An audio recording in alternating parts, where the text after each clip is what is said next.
Imagine a young society scattered across the mountains and islands of the Aegean, facing constant threats from invaders and struggling to survive. How did these fragmented groups grow into a civilization that pioneered democracy, created timeless art, and laid the foundations for modern science and philosophy? This is a journey through ancient Greece, a story of resilience, discovery, and a legacy that still shapes our world today.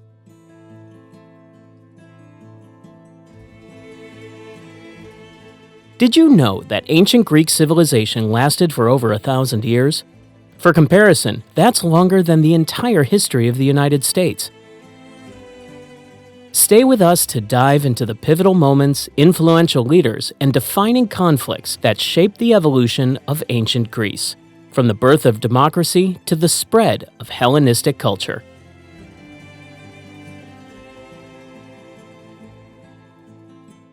Before we get started, if you're excited to learn more about the fascinating history of ancient Greece, make sure to subscribe to our channel for more content like this. And while you're watching, let us know in the comments which part of the documentary is the most interesting to you.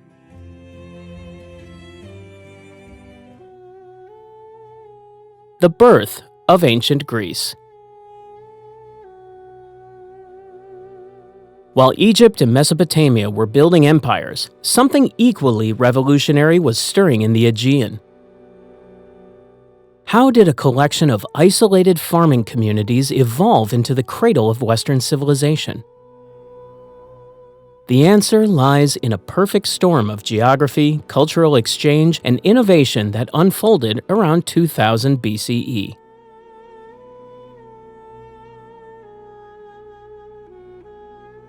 The birth of ancient Greece was a gradual process that began with the early settlement of the Greek mainland and Aegean islands. Around 2000 BCE, small agricultural communities started to form, laying the groundwork for what would become one of the most influential civilizations in human history. These early settlers were drawn to the region's fertile valleys and coastal areas, which provided ideal conditions for farming and fishing.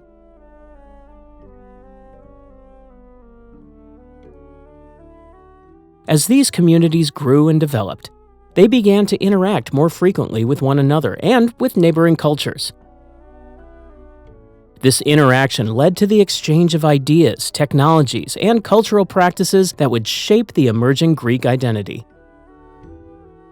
Trade routes were established, connecting the Greek mainland with the islands and other Mediterranean civilizations, fostering economic growth and cultural diversity.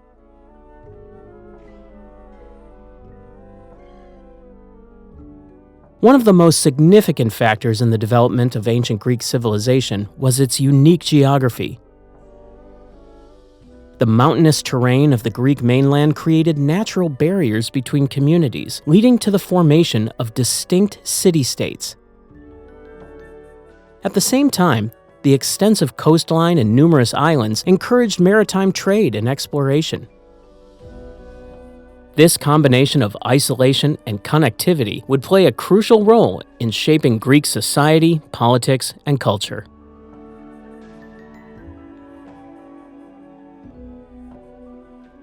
As these early Greek communities expanded and became more organized, they began to develop shared cultural elements that would define their civilization. A common language emerged, with various dialects spoken across different regions. This linguistic unity would later facilitate the spread of ideas and the development of a shared literary tradition.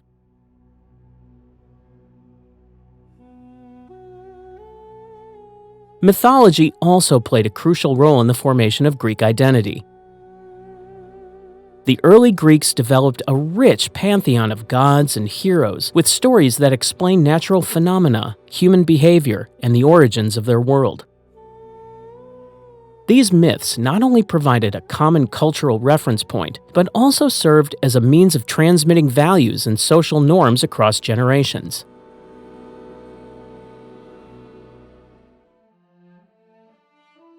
The social structures of early Greek society began to take shape during this period. families grouped together in clans, and clans formed larger tribal units. Leadership roles emerged, often based on military prowess or perceived divine favor. These early social organizations would eventually evolve into the more complex political systems of the classical Greek period.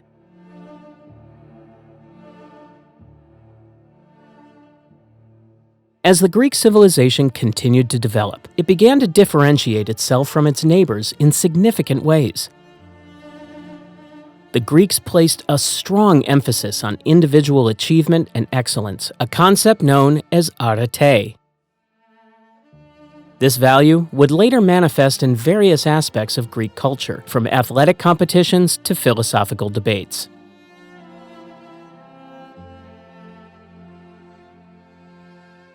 The foundations of Greek art and architecture were also laid during this early period. Simple geometric designs evolved into more complex patterns, and rudimentary sculptures began to take on more naturalistic forms. These artistic developments would eventually lead to the creation of some of the most iconic works of art and architecture in human history.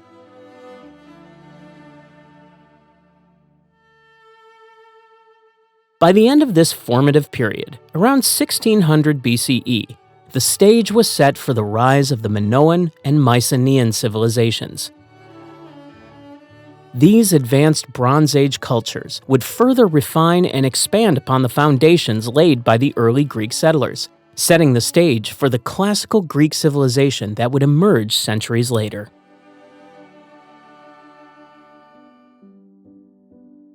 Minoan and Mycenaean civilizations.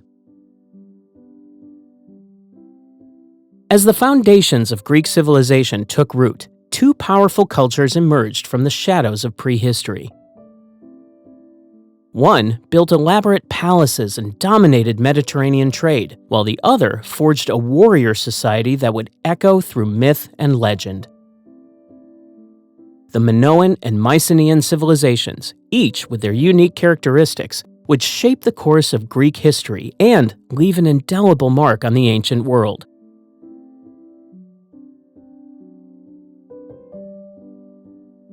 The Minoan civilization, centered on the island of Crete, flourished from about 2700 to 1450 BCE. Named after the legendary King Minos, this advanced Bronze Age culture was characterized by its impressive palaces, intricate artwork, and extensive trade networks.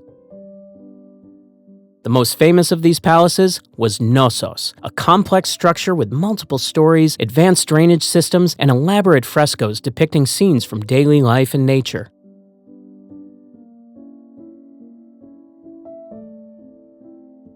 Minoan prosperity was built on maritime trade. Their strategic location in the Mediterranean allowed them to become intermediaries between the Near East, Egypt, and mainland Greece. They exported goods such as olive oil, wine, and intricate crafts, while importing precious materials like gold, ivory, and copper. This extensive trade network not only brought wealth, but also facilitated cultural exchange throughout the region.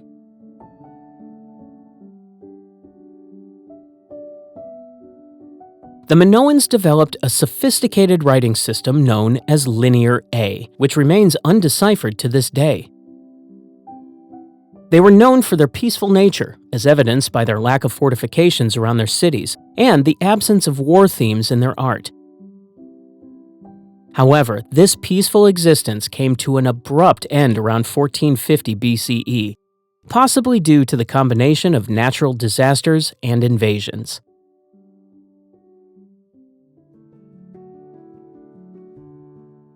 As Minoan influence waned, another powerful civilization was rising on the Greek mainland.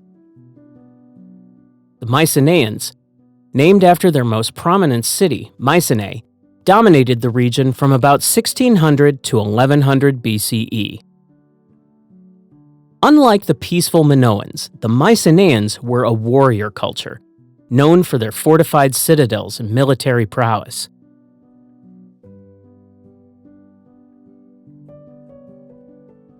The Mycenaeans adopted and adapted many aspects of Minoan culture, including their writing system.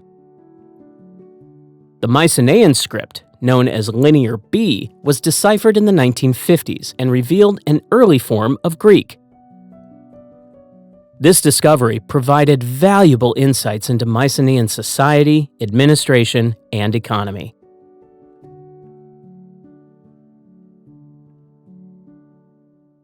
Mycenaean society was hierarchical, led by warrior kings who resided in impressive fortress palaces. These structures, such as the famous Lion's Gate at Mycenae, showcase their architectural skills and military mindset. The Mycenaeans were skilled metalworkers, producing intricate gold jewelry and advanced bronze weapons.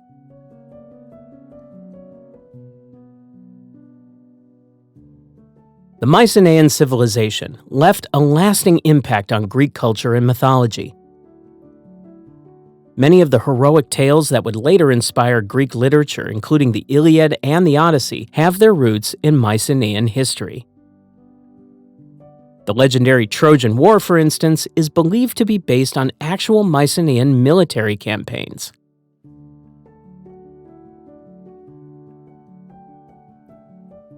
Despite their power and influence, both the Minoan and Mycenaean civilizations faced decline and eventual collapse around 1200 BCE.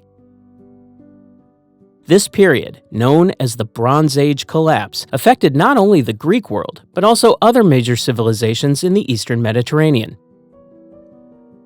The exact causes remain debated, but likely included a combination of natural disasters, invasions, and social upheaval.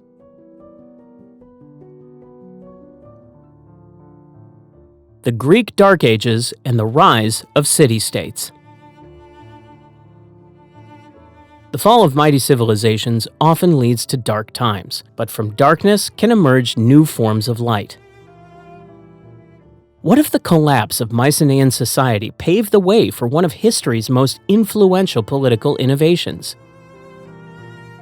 The Greek Dark Ages set the stage for a radical shift in how people organized themselves, a change that would shape the course of Western civilization.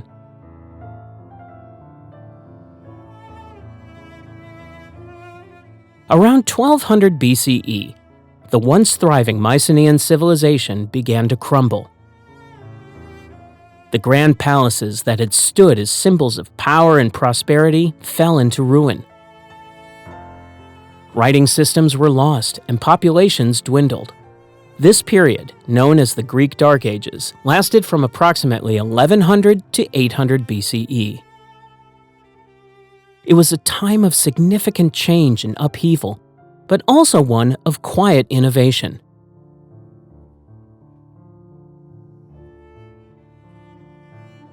As centralized palatial rule faded away, smaller, more localized communities began to emerge. These communities were often based on kinship ties and shared tribal identities. Leadership shifted from the grand palaces to local chieftains and emerging aristocratic families. This decentralization of power would have far-reaching consequences for the development of Greek society.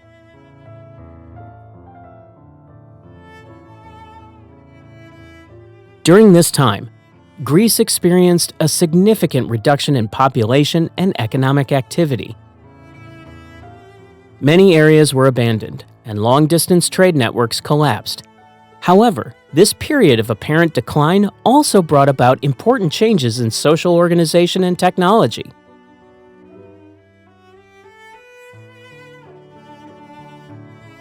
One of the most significant developments during the Greek Dark Ages was the introduction of ironworking technology.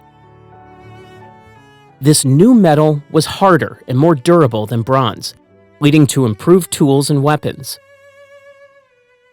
As iron became more widely available, it democratized access to metal tools, allowing for increased agricultural productivity and the growth of specialized crafts.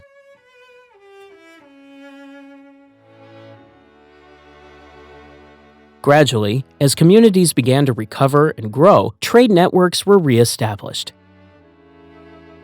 Agricultural production increased, leading to greater stability and the slow accumulation of wealth. This economic revival set the stage for the emergence of a new form of social and political organization, the polis, or city-state.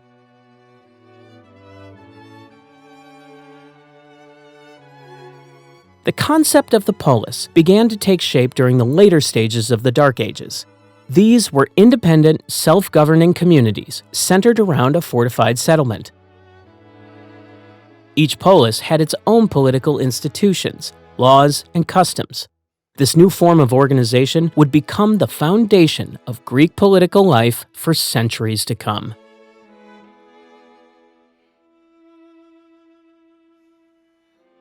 As the Dark Ages grew to a close, the stage was set for a period of rapid cultural and economic growth. The Archaic period, which followed the Dark Ages, saw the rise of influential city-states like Athens and Sparta. These polis would go on to play crucial roles in shaping Greek culture, philosophy, and politics.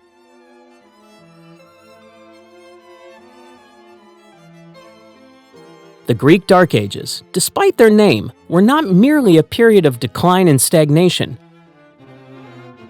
They were a time of transformation and innovation, laying the groundwork for the classical Greek civilization that would follow. The decentralization of power and the emergence of the polis system created an environment ripe for experimentation in governance and social organization.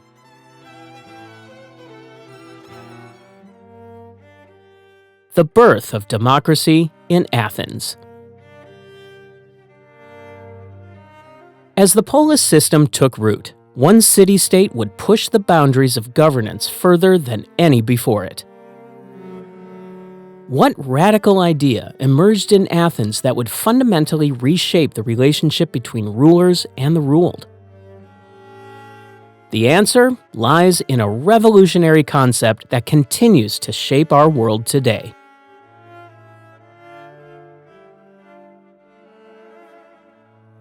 The journey from monarchy to democracy in Athens was a gradual process spanning several centuries.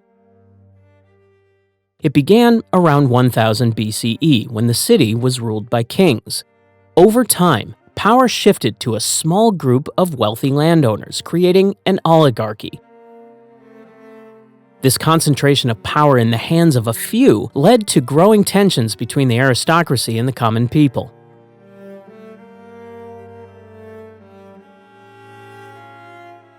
By the 7th century BCE, social and economic pressures were reaching a boiling point. Many Athenians found themselves trapped in debt slavery, forced to work the land of wealthy aristocrats to pay off their debts. This system created widespread discontent and threatened the stability of the city-state.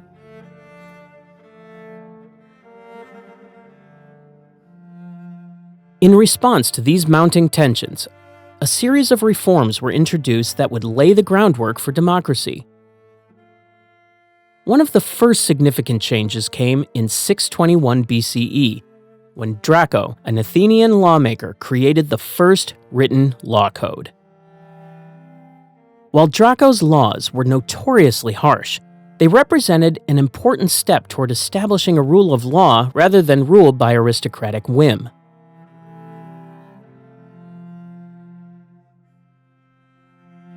The next major reformer was Solon, appointed as archon, or chief magistrate, in 594 BCE. Solon introduced a range of measures aimed at alleviating social and economic tensions. He canceled existing debts and freed those who had fallen into debt slavery. Solon also reformed the Athenian political system, creating 4 property classes and allowing the lowest class, the thetes, to participate in the assembly and law courts for the first time.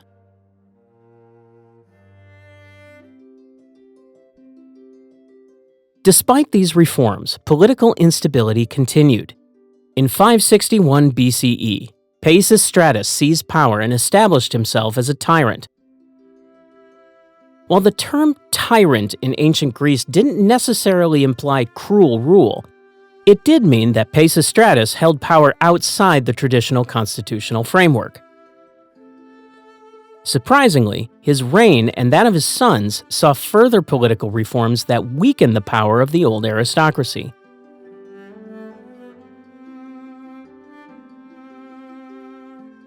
The final push towards democracy came with the reforms of Cleisthenes in 508 BCE. Cleisthenes reorganized the Athenian citizen body, creating 10 new tribes that cut across traditional family and regional ties. This weakened the influence of the old aristocratic families and created a more unified Athenian identity.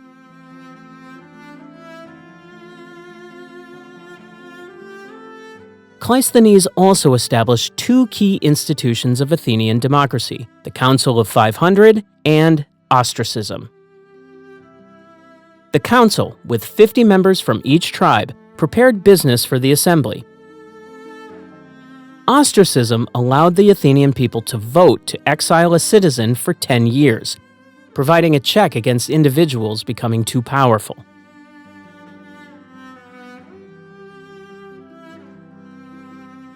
These reforms laid the foundation for what we now recognize as Athenian democracy. Power was increasingly placed in the hands of the demos, or common people. The assembly, open to all male citizens, became the primary decision-making body of the state. Citizens could debate, propose laws, and vote on major issues affecting the city-state.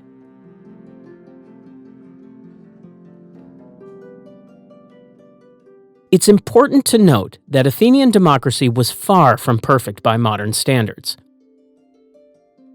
Women, slaves, and foreigners were excluded from political participation. Yet, for its time, it represented a radical departure from traditional forms of governance.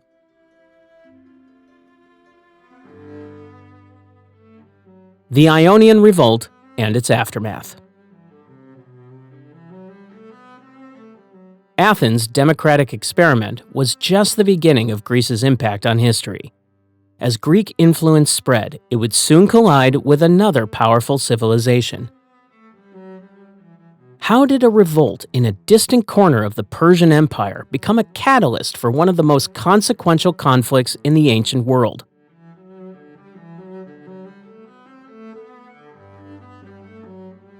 The story begins around 500 BCE in Ionia, a region on the western coast of modern-day Turkey. This area was home to a number of Greek city-states that had fallen under Persian rule.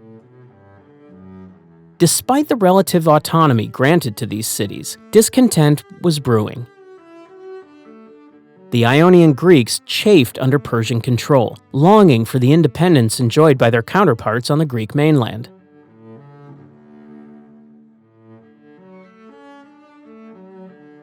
The spark that ignited the powder keg came from an unexpected source.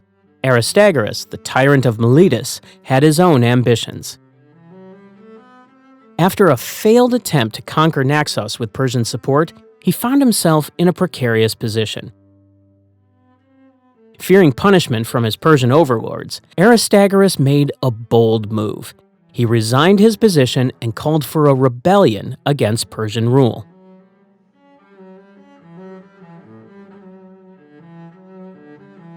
The call to arms spread quickly through Ionia. City after city joined the revolt, deposing their Persian-backed tyrants and declaring independence. But the rebels knew they couldn't stand alone against the might of the Persian Empire. They turned to their Greek brethren for support.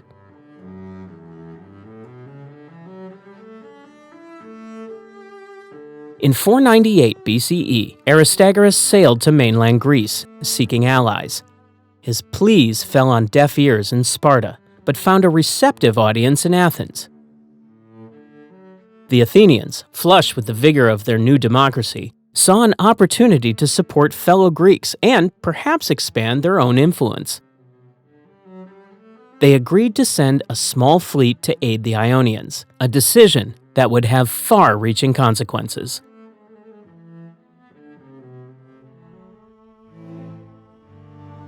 The rebellion gained momentum. In 497 BCE, the combined forces of the Ionians, Athenians, and Eretrians, who had also joined the cause, marched inland and burned Sardis, the capital of the Persian satrapy of Lydia. This audacious act caught the attention of the Persian king, Darius I. What had begun as a local uprising now demanded a response from the highest levels of the empire.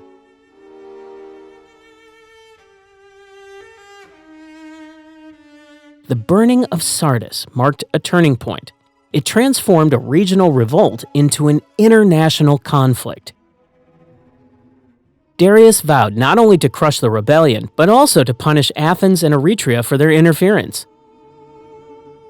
The stage was set for a clash between the Persian Empire and the Greek city-states that would shape the course of history.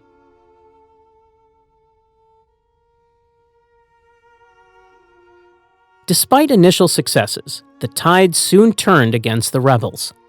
The Persian Empire brought its full might to bear, methodically reconquering the rebellious cities. By 494 BCE, the revolt was all but crushed. Miletus, the center of the rebellion, was sacked, and its population deported. The other Ionian cities soon fell back under Persian control.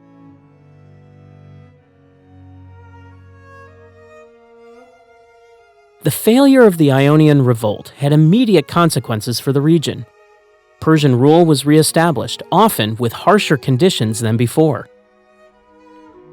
But the echoes of this conflict would resonate far beyond Ionia's shores.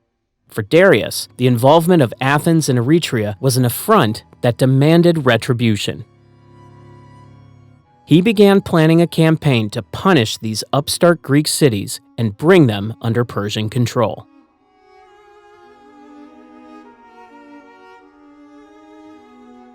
For the Greeks, the Ionian revolt served as a wake-up call. It demonstrated the threat posed by the Persian Empire and highlighted the need for unity among the often fractious Greek city-states. The lessons learned during this conflict would prove crucial in the years to come as Greece faced the full might of Persia.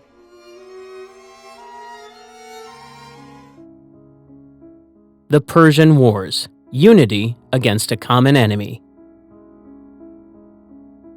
With the embers of the Ionian revolt still smoldering, a new conflict was brewing on the horizon. The Persian Wars, a series of conflicts between the Greek city-states and the Persian Empire, began in 499 BCE and lasted until 449 BCE. The first major confrontation came in 490 BCE when King Darius I of Persia launched an invasion of Greece in retaliation for Athens' support of the Ionian revolt. The Persians landed a large force on the plain of Marathon, just 26 miles from Athens.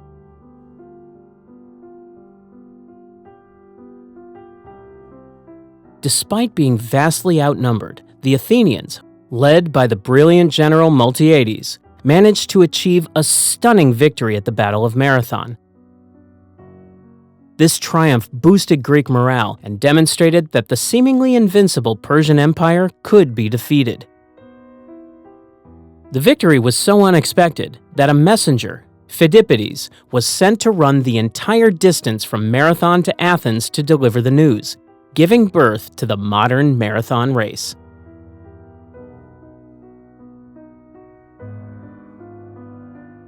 The Persian threat, however, was far from over. Darius' son, Xerxes I, ascended to the throne and began preparations for a massive invasion of Greece. In 480 BCE, Xerxes led an enormous army and navy across the Hellespont, intent on subjugating all of Greece. The sheer size of the Persian force, estimated by some ancient sources to be over 1 million men, though modern historians believe this to be an exaggeration, seemed to spell doom for the Greek city-states.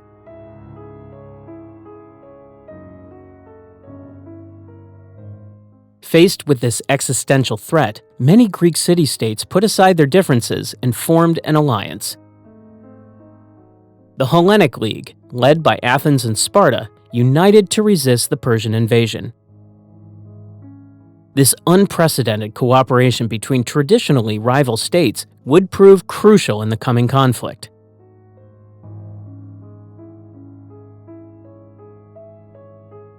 The first major battle of Xerxes' invasion took place at Thermopylae, a narrow coastal path.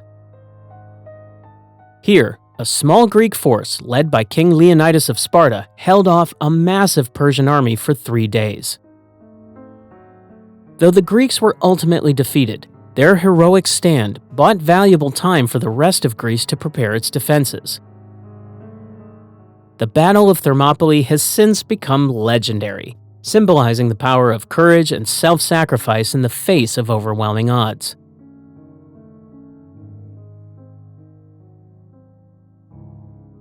While the land battle raged at Thermopylae, the Greek and Persian fleets clashed at the Battle of Artemisium. Although the battle was inconclusive, it prevented the Persian fleet from outflanking the Greek land forces. Following the fall of Thermopylae, Athens was evacuated, and the city was burned by the advancing Persian army.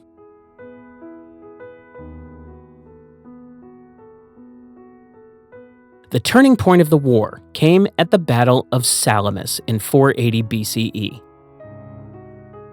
The Athenian general Themistocles devised a brilliant strategy to lure the larger Persian fleet into the narrow straits between the mainland and the island of Salamis. In these confined waters, the more maneuverable Greek ships were able to outfight their Persian counterparts, dealing a crushing blow to Xerxes' naval power.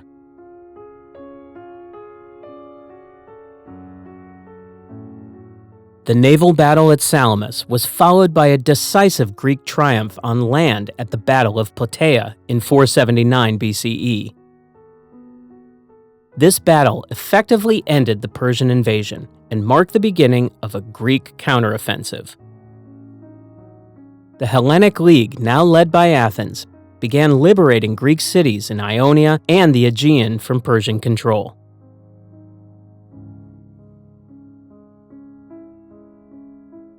The Greek victory in the Persian Wars had profound consequences for the development of Western civilization. It preserved Greek independence and allowed for the flourishing of classical Greek culture during the 5th century BCE.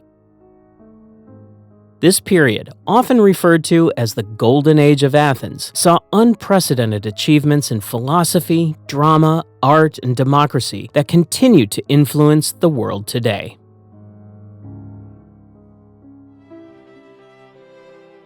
The Golden Age of Athens: Art, Philosophy, and Science.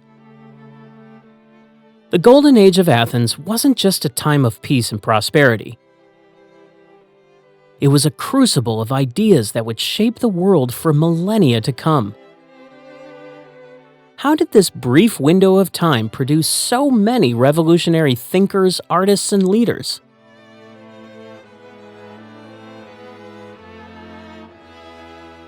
After the Persian Wars, Athens emerged as the dominant city-state in Greece. This period, known as the Golden Age of Athens, lasted from around 480 to 404 BC. It was a time of unparalleled cultural and intellectual flourishing that laid the foundations for Western civilization as we know it today.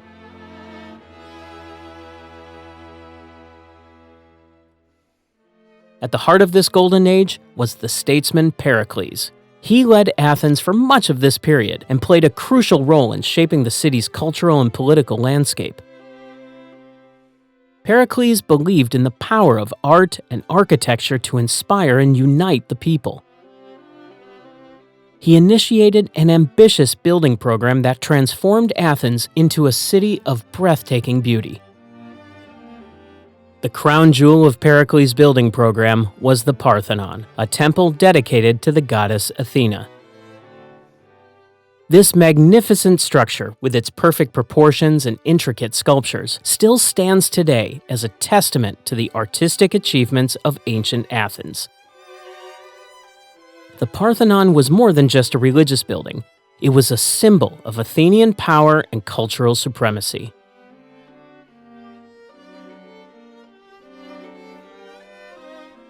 But the Golden Age wasn't just about grand buildings. It was a time of great intellectual ferment, particularly in the field of philosophy. Thinkers like Socrates began to challenge traditional ways of thinking and encourage people to question everything. Socrates' method of inquiry, which involved asking probing questions to stimulate critical thinking, revolutionized the way people approached knowledge and truth.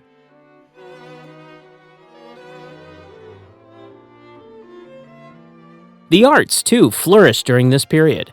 Greek theater reached its peak with the works of playwrights like Sophocles, Aeschylus, and Euripides. These writers created complex, nuanced tragedies that explored the human condition in ways that still resonate today. Their plays tackled big questions about fate, free will, and the nature of justice, captivating audiences and sparking intense debates.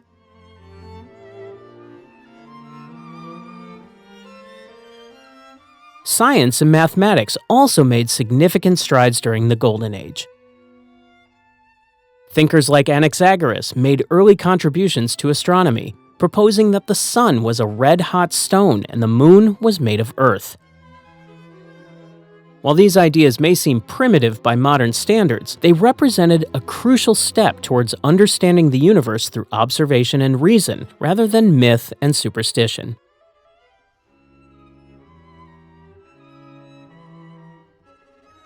The Golden Age of Athens was also a time of political innovation. The democracy that had begun to take shape earlier was refined and expanded under Pericles. More citizens than ever before were involved in the governance of the city, participating in the assembly and serving on juries. This direct democracy, while far from perfect by modern standards, was a radical departure from the autocratic systems that dominated most of the ancient world.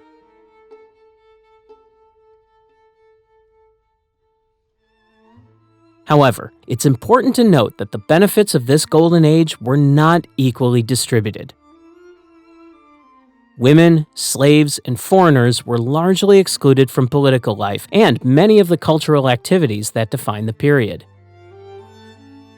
The wealth that funded Athens' cultural achievements came in part from its domination of other Greek city-states through the Delian League, which some scholars argue was more of an empire than an alliance.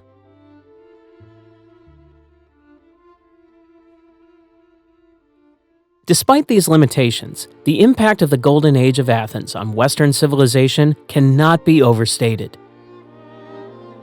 The ideas and innovations that emerged during this brief period would go on to shape fields as diverse as philosophy, politics, art, architecture, literature, and science for centuries to come.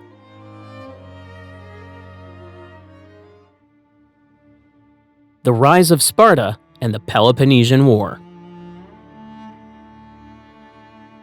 While Athens was flourishing as a center of art, philosophy, and democracy, another Greek city-state was quietly growing in power and influence. Sparta, located in the southern region of Greece known as the Peloponnese, had developed a unique social and political system that prioritized military strength above all else. Unlike the democratic system of Athens, Sparta was ruled by two hereditary kings and a council of elders. The Spartan society was rigidly structured, with citizens divided into three main classes: the Spartiates, or full citizens, the Perioeci, or free non-citizens, and the Helots, or state-owned serfs.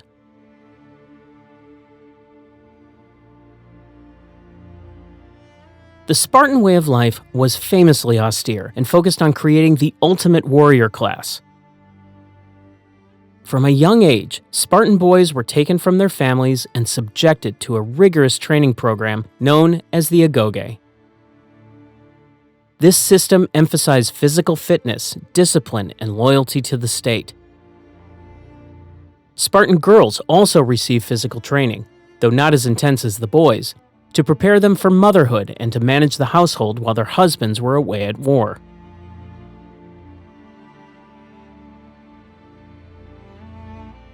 As Sparta's military power grew, so did its influence in the Greek world.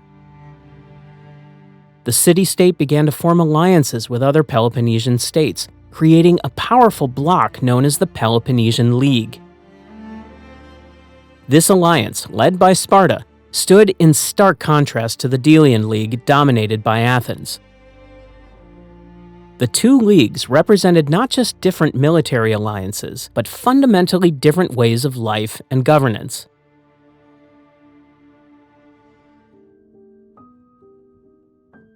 The rivalry between Athens and Sparta intensified as both city-states expanded their influence.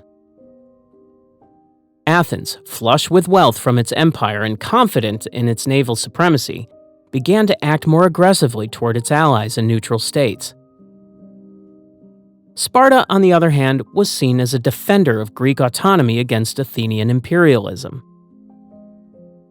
This ideological divide, coupled with economic and strategic concerns, set the stage for a conflict that would engulf the entire Greek world.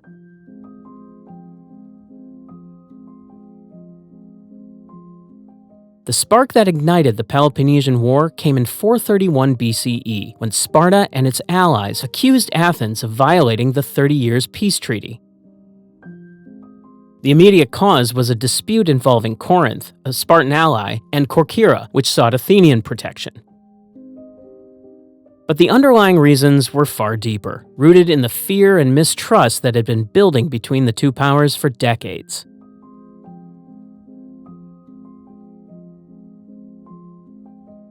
The war that followed was unlike anything the Greek world had seen before.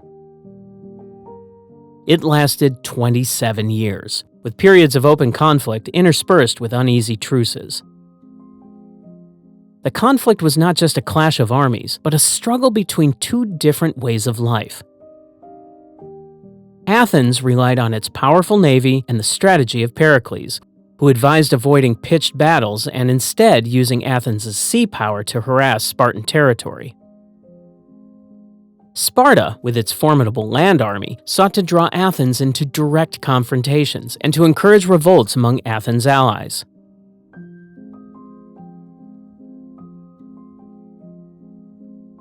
One of the most dramatic events of the war was the Sicilian expedition of 415 to 413 BCE. Athens, emboldened by early successes and urged on by ambitious leaders like Alcibiades, launched a massive invasion of Sicily. This overreach proved disastrous. The Athenian forces were utterly defeated, dealing a blow to Athens' military strength and prestige from which it would never fully recover.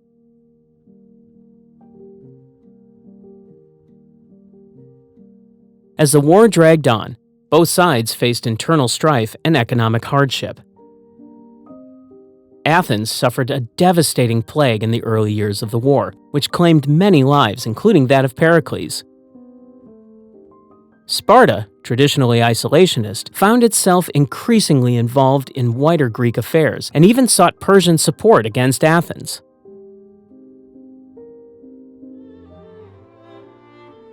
Greek warfare, Hoplites, and Phalanx tactics. As city-states clashed and alliances shifted, one constant remained: the Greek hoplite. These citizen soldiers, with their distinctive round shields and long spears, formed the backbone of ancient Greek armies. But how did these part-time warriors become the most feared fighting force of their time?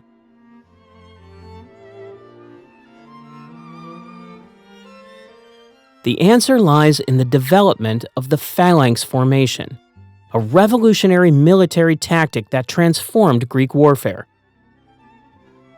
The Phalanx was a tight rectangular formation of heavily armed infantry soldiers.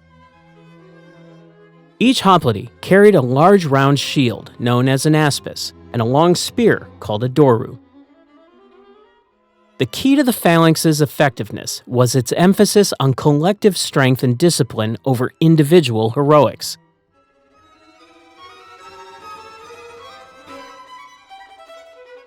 In the Phalanx formation, hoplites would stand shoulder to shoulder, their shields overlapping to form a nearly impenetrable wall.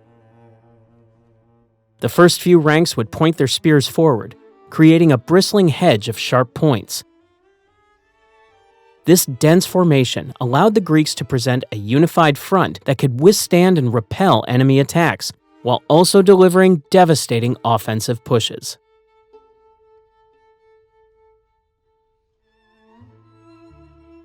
The equipment of the hoplite was crucial to the success of the phalanx. The aspis shield, traditionally made of wood and covered with bronze, was large enough to protect not only the bearer, but also part of the soldier to his left. This overlap created the shield wall that was so essential to the phalanx's defense. The doru spear, usually about 2.5 meters long, allowed the hoplites to strike at an enemy while maintaining the integrity of their formation.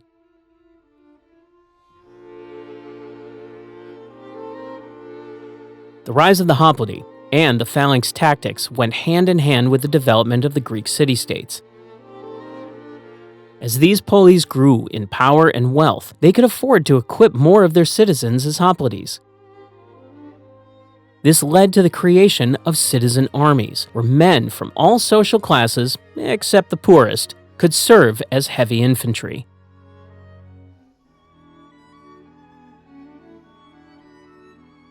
The effectiveness of the phalanx formation was demonstrated time and again in major conflicts.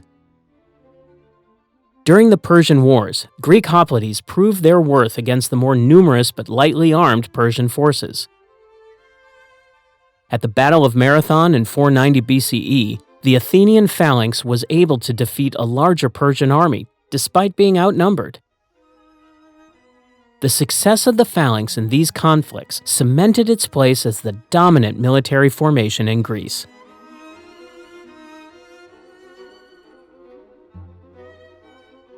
However, the phalanx was not without its weaknesses. Its strength on level ground became a liability on rough terrain, where maintaining formation was difficult.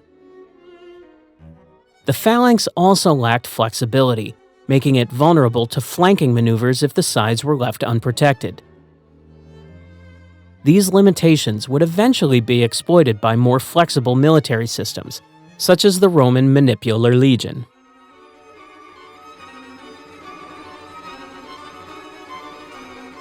The impact of hoplite warfare extended far beyond the battlefield.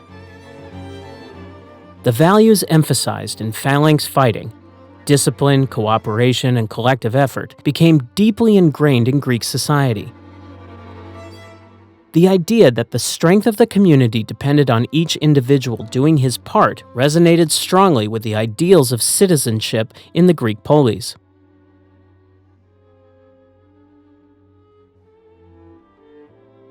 Training for hoplite warfare also played a significant role in Greek education and culture. Physical fitness was highly valued, and young men were expected to maintain their bodies in prime condition for military service. This emphasis on physical prowess contributed to the development of Greek athletic traditions, including the Olympic Games.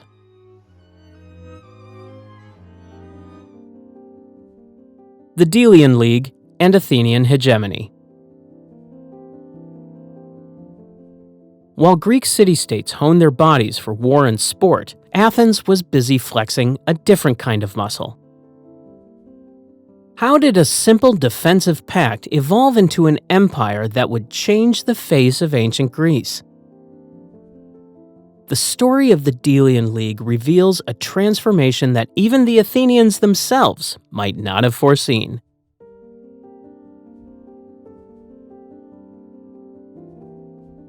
The Delian League was born in 478 BCE, in the aftermath of the Persian Wars. The Greek city-states, still wary of Persian aggression, sought to create a unified defense against future invasions.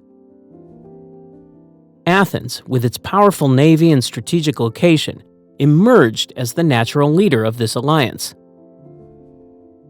The League's treasury was established on the sacred island of Delos, giving the alliance its name.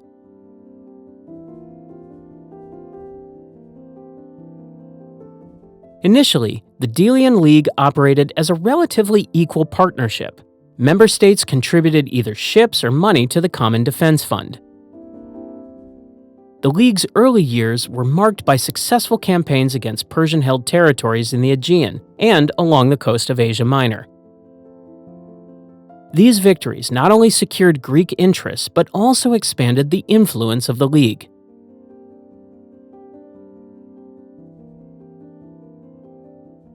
However, as time passed, the nature of the Delian League began to change.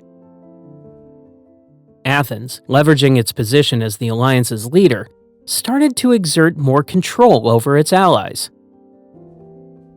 The turning point came in 454 BCE when the League's treasury was moved from Delos to Athens. This move, ostensibly for security reasons, symbolized Athens' growing dominance over the alliance.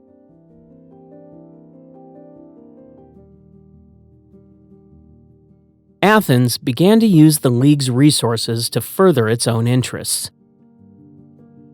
The tribute collected from member states was no longer solely used for defense but also to fund ambitious building projects in Athens itself.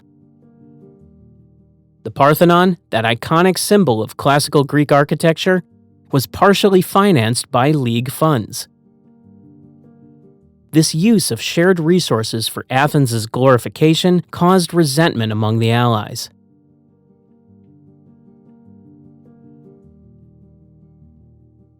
The Athenians also began to interfere more directly in the internal affairs of League members. They imposed democratic governments in some cities, replacing oligarchies or tyrannies. While this aligned with Athenian ideals, it was often seen as an unwelcome imposition by the affected city-states. Athens also prevented members from leaving the League, using force if necessary to maintain the alliance.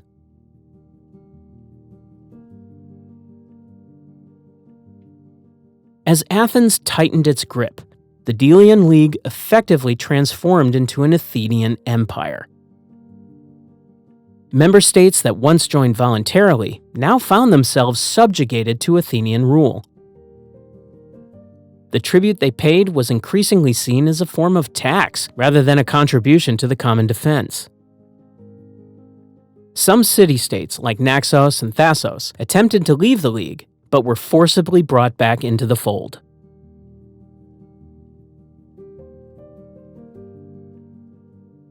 This shift in power dynamics had profound economic implications. Athens used its control over the League to dominate trade routes and establish monopolies. The Athenian silver coin, the owl-stamped tetradrachm, became the de facto currency of the Aegean. This economic dominance further fueled Athens' ability to project power and influence throughout the region.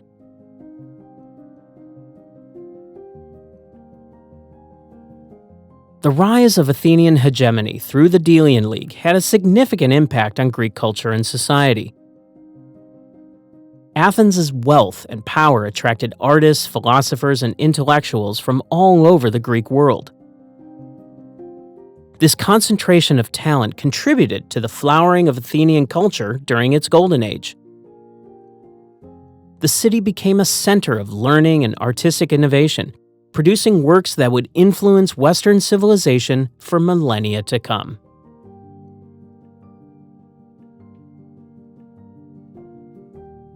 However, Athens' dominance also sowed the seeds of future conflict. Other powerful Greek city-states, particularly Sparta, viewed Athens' growing power with increasing alarm. The resentment of subjugated allies and the fear of rival powers would eventually lead to the Peloponnesian War, a conflict that would reshape the Greek world.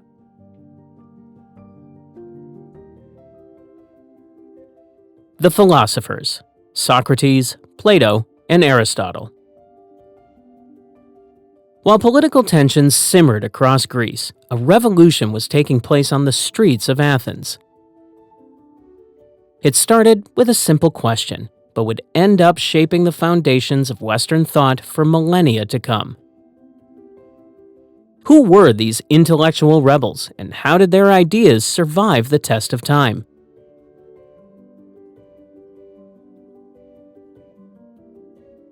The story begins with Socrates, a man who wandered the streets of Athens asking questions that challenged the very foundations of knowledge and morality. Born around 470 BCE, Socrates was not your typical philosopher.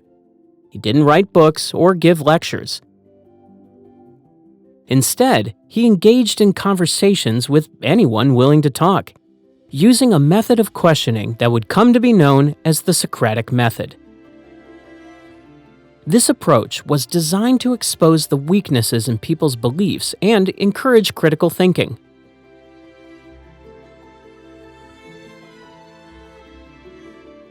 Socrates' influence was profound, but it also made him enemies.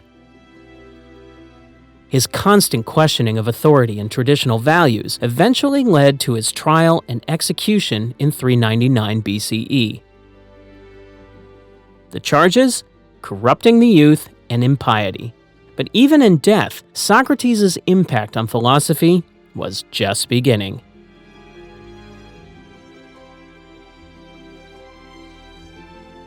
One of Socrates' most famous students was Plato. Born into a wealthy Athenian family around 428 BCE, Plato was deeply affected by his teacher's death. He went on to establish the Academy, often considered the first institution of higher learning in the Western world. The Academy would become a center of intellectual activity for nearly 900 years.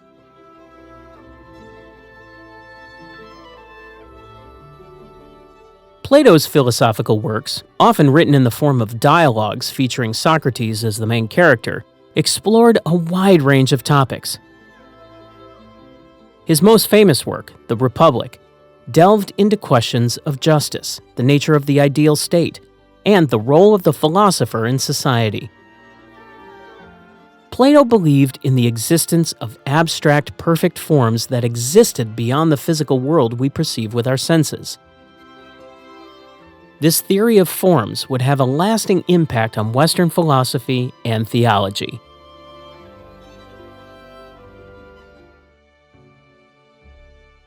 But it was Plato's most famous student who would take Greek philosophy in yet another direction.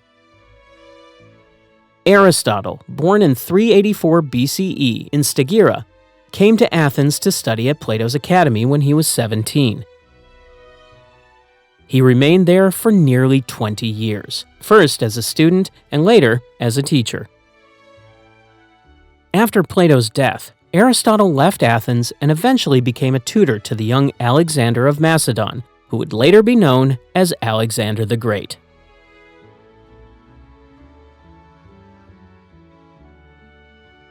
Aristotle's approach to philosophy differed significantly from Plato's. While Plato focused on abstract forms, Aristotle was more interested in the physical world around him. He conducted extensive studies in biology, physics, and astronomy, laying the groundwork for many scientific disciplines. His works on logic, particularly the syllogism, would influence Western thought for centuries. In ethics and politics, Aristotle emphasized the importance of virtue and the idea of the golden mean, finding the balance between extremes. His work, Politics, explored different forms of government and their strengths and weaknesses, ideas that would influence political thinkers for generations to come.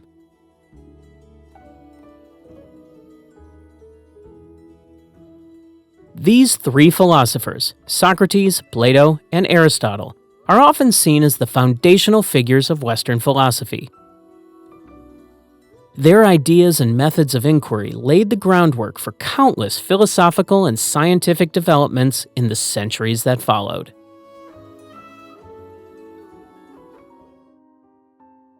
Alexander the Great, the spread of Hellenistic culture. As Greek philosophy flourished, another force was brewing in the north. Who was this Macedonian king's son, tutored by Aristotle himself, and how did he manage to create an empire that stretched from Greece to India in just 13 years? The answer lies in the extraordinary life of Alexander the Great, a man whose ambition and military genius would reshape the ancient world and spread Greek culture far beyond its traditional borders.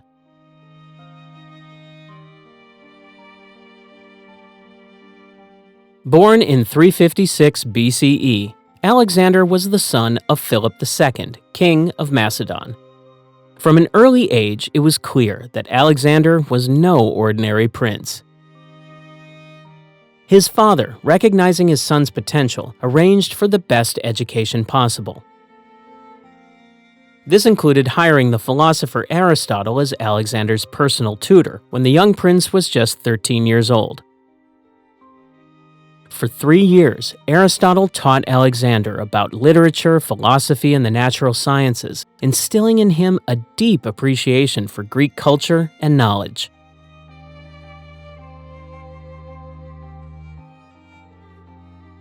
Alexander's education under Aristotle had a profound impact on his worldview and future ambitions.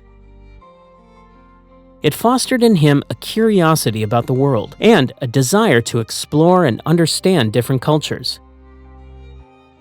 This intellectual foundation would later influence Alexander's approach to conquest and empire building, as he sought not just to subjugate, but also to integrate the diverse peoples he encountered.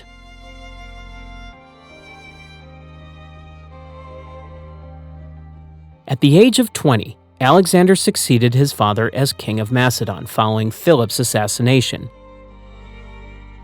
Within 2 years, he had consolidated his power in Greece and begun his legendary military campaign eastward. Alexander's first major victory came against the Persian Empire, then the dominant power in the region.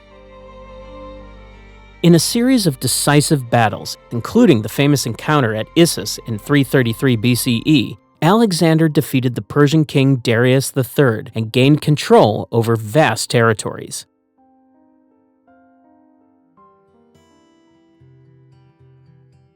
Alexander's conquests didn't stop with Persia. He pushed further east, crossing into Central Asia and eventually reaching the borders of India.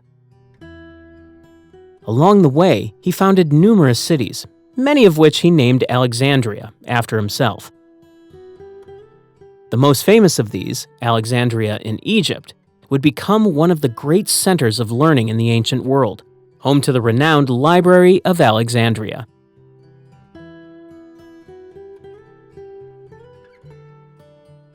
One of the most significant aspects of Alexander's conquests was the cultural exchange they facilitated.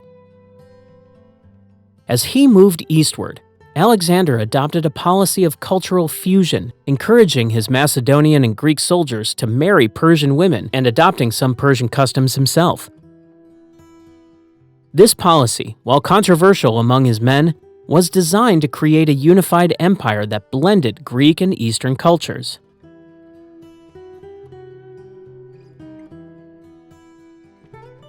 This cultural blending gave rise to what we now call Hellenistic civilization. Greek language, art, architecture, and philosophy spread throughout Alexander's empire, influencing local cultures from Egypt to India. Greek became the lingua franca of the Eastern Mediterranean and Middle East, facilitating trade and cultural exchange. The Hellenistic period saw the emergence of new schools of philosophy, advancements in science and mathematics, and the creation of new artistic styles that combined Greek and Eastern elements.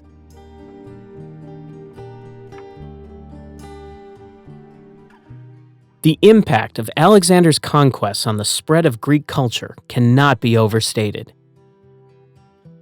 In the centuries following his death, Greek-style cities flourished across the Near East and Central Asia.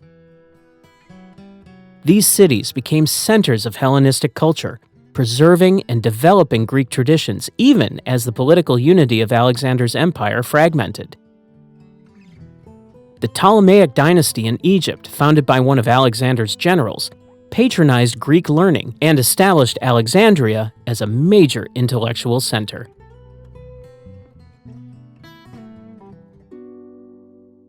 The Macedonian conquests after Alexander. When Alexander the Great died in Babylon, he left behind no clear heir to his vast empire. His only son, Alexander IV, was born after his death and too young to rule. This power vacuum set the stage for a period of intense rivalry and conflict among Alexander's top generals, known as the Diadochi, or successors.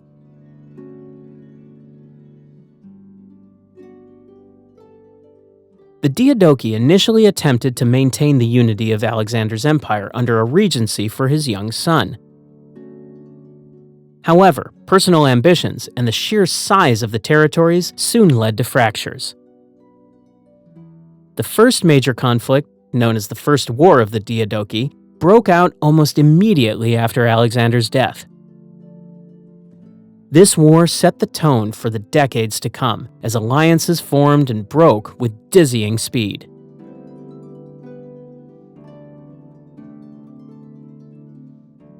As the dust settled, three main kingdoms emerged from the ruins of Alexander's empire. In Egypt, Ptolemy, one of Alexander's closest companions, established the Ptolemaic kingdom. He secured his power base by stealing Alexander's body and bringing it to Egypt, using it as a symbol of legitimacy.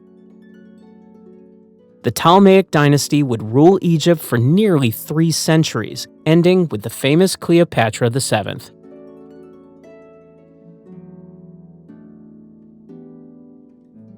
In the east, Seleucus carved out the largest share of Alexander's former empire. The Seleucid Empire stretched from modern-day Turkey to the borders of India. Seleucus and his descendants faced the enormous challenge of ruling over a vast and diverse territory, balancing Greek and Persian cultural influences.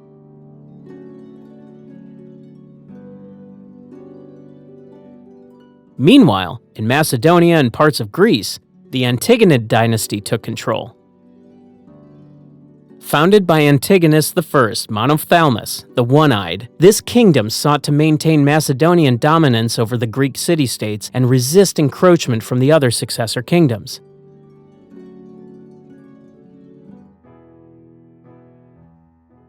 These 3 major kingdoms, along with smaller states like Pergamon and the Greco-Bactrian kingdom, engaged in near-constant warfare and diplomacy.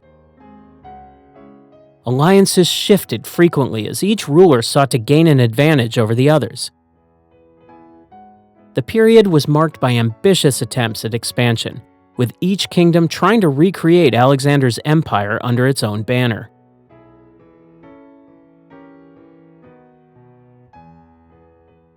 Despite the political fragmentation, Greek culture continued to spread and evolve throughout these successor states.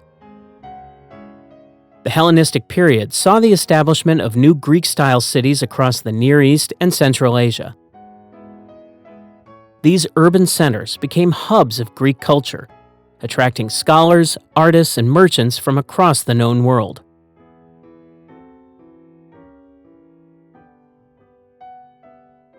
The successors actively promoted Greek culture as a unifying force in their diverse realms. They built grand temples, theaters, and libraries in the Greek style. The famous Library of Alexandria, founded by the Ptolemies, became the preeminent center of learning in the ancient world, attracting scholars from far and wide.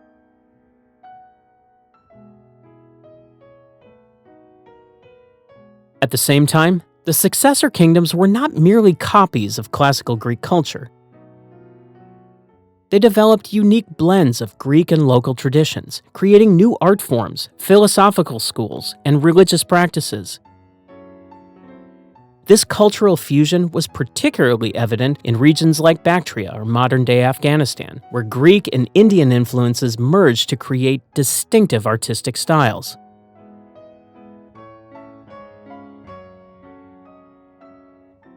The period following Alexander's death was also marked by significant technological and scientific advancements. The resources of large centralized states allowed for ambitious engineering projects and the patronage of scientific research. Innovations in fields such as mathematics, astronomy, and medicine flourished in the competitive intellectual climate of the Hellenistic world.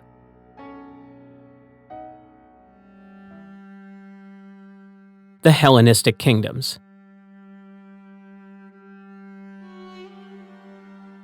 The death of Alexander the Great in 323 BCE marked the beginning of a new era in the ancient world. His vast empire, stretching from Greece to India, was too large for any one successor to maintain. Instead, it fractured into several smaller kingdoms, each ruled by one of Alexander's former generals. These new realms, known as the Hellenistic Kingdoms, would shape the political and cultural landscape of the Mediterranean and Near East for centuries to come.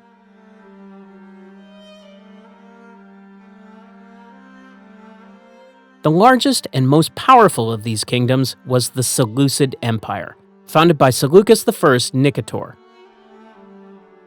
At its height, it encompassed a vast territory from modern-day Turkey to the borders of India. The Seleucids faced the monumental task of governing an incredibly diverse empire, balancing Greek and Persian influences to maintain stability. They established new cities throughout their territory, like Antioch in Syria, which became major centers of Greek culture in the East.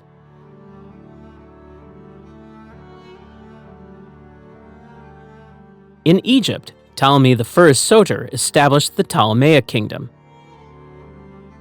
The Ptolemies adopted many Egyptian customs and presented themselves as pharaohs to gain legitimacy with their new subjects.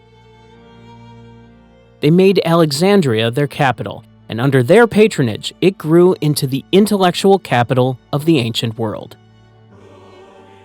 The famous Library of Alexandria became a beacon for scholars from across the Mediterranean, housing hundreds of thousands of scrolls and attracting the brightest minds of the age.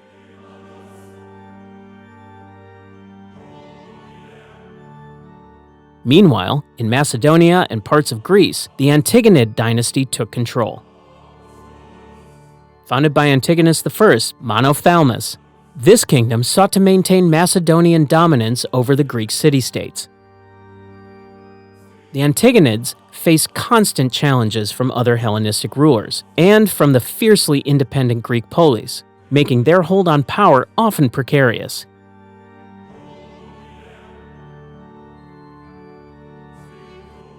These kingdoms were more than just political entities.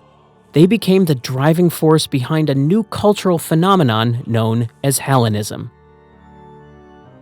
This wasn't simply the spread of Greek culture, but a complex blending of Greek and local traditions. In cities like Alexandria, Antioch, and Pergamon, Greek language and customs mixed with Egyptian, Persian, and other local influences, creating a unique cultural fusion.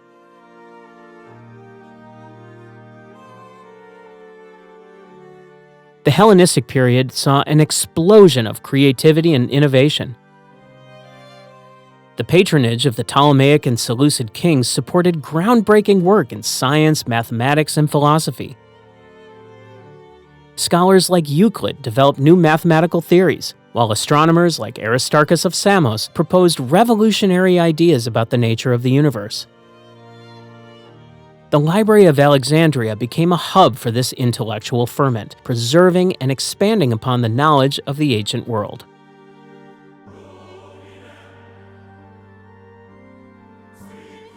Art and architecture also flourished under Hellenistic rule. New styles emerged that combined Greek aesthetics with local traditions. The famous Colossus of Rhodes and the Lighthouse of Alexandria, two of the seven wonders of the ancient world, were products of this era. Literature evolved too, with new forms like the pastoral poetry of Theocritus gaining popularity.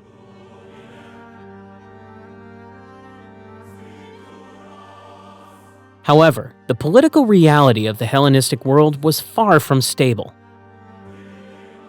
The rivalry between successor kingdoms led to near-constant warfare. The Ptolemaic and Seleucid empires frequently clashed over territory in Syria and the Levant. The Antigonids in Macedonia faced challenges from other Greek states and from the emerging power of Rome to the west. These conflicts drained the resources of the Hellenistic kingdoms and ultimately weakened them.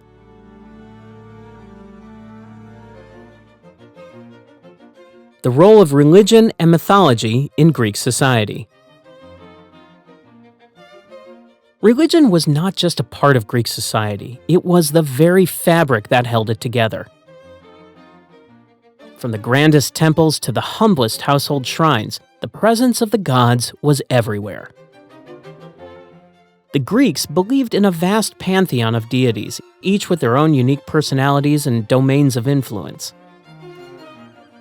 At the top of this divine hierarchy sat Zeus, the king of the gods, ruler of the sky and wielder of thunderbolts.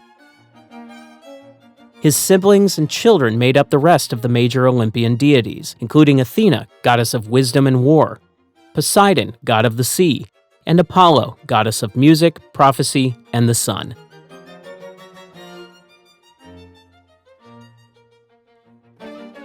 These gods were not distant figures, but active participants in human affairs. The Greeks believed that the gods could intervene in their lives for good or ill, and much of their religious practice was aimed at securing divine favor or averting divine wrath. This led to a complex system of rituals and sacrifices that were an integral part of daily life. Even the most mundane activities, like planting crops or setting sail on a voyage, were accompanied by prayers and offerings to the appropriate deities.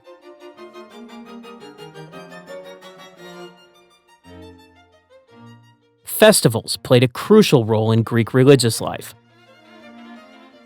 These were not just occasions for celebration, but important religious events that reinforced the bonds between the community and its gods.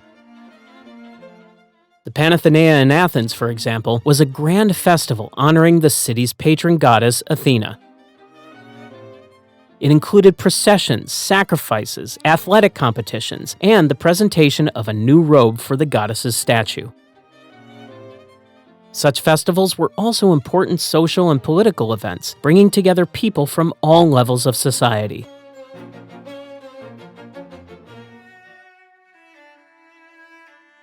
One of the most significant aspects of Greek religion was the role of oracles. These were places where people believed they could receive direct communication from the gods.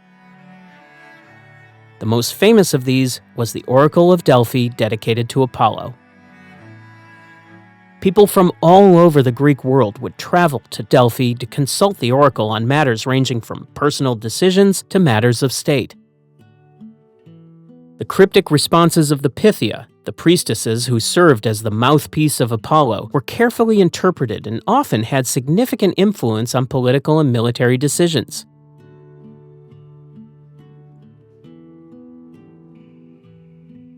Greek mythology was more than just a collection of entertaining stories. These myths served multiple important functions in Greek society. They provided explanations for natural phenomena like why the seasons changed or why earthquakes occurred. They also offered models of behavior, both positive and negative. Heroes like Heracles and Odysseus were admired for their courage and cunning, while the tragic fates of figures like Oedipus served as cautionary tales.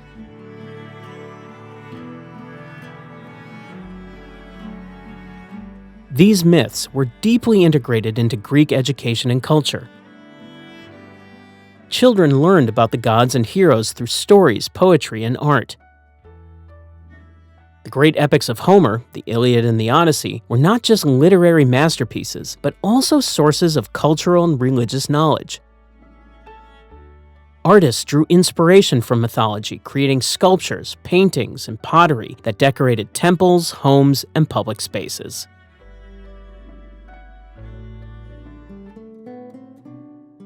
Greek drama, tragedy, comedy, and the theater. As Greek artistry spread across the ancient world, a new creative force was emerging in the heart of Athens. Imagine a place where gods and mortals shared the stage, where laughter and tears flowed freely, and where the deepest questions of human existence were explored before thousands of spectators. Welcome to the birthplace of drama.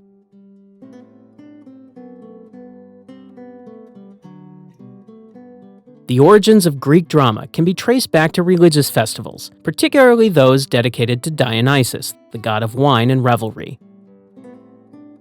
These festivals, known as Dionysia, were times of great celebration and ritual. Over time, these religious ceremonies evolved into more structured performances, giving birth to what we now know as theater.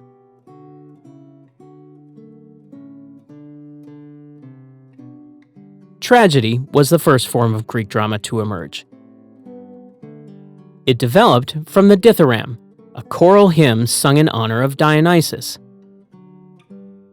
The first tragedies were likely simple affairs, with a chorus narrating a story.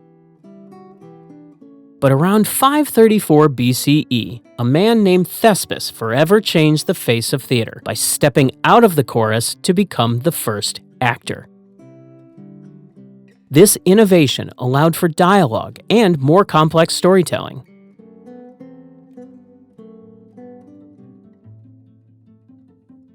Three great tragedians emerged during the golden age of Athenian drama: Aeschylus, Sophocles, and Euripides.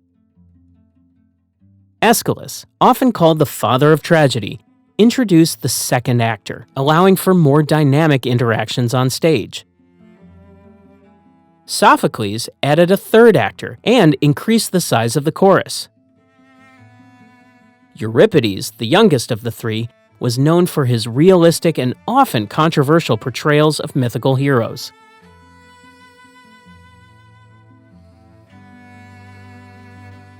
Greek tragedies explored profound themes that still resonate today. They grappled with questions of fate and free will, the nature of justice, and the consequences of hubris or excessive pride. The plays often featured mythological figures or heroes facing impossible choices, their struggles reflecting the complexities of human existence.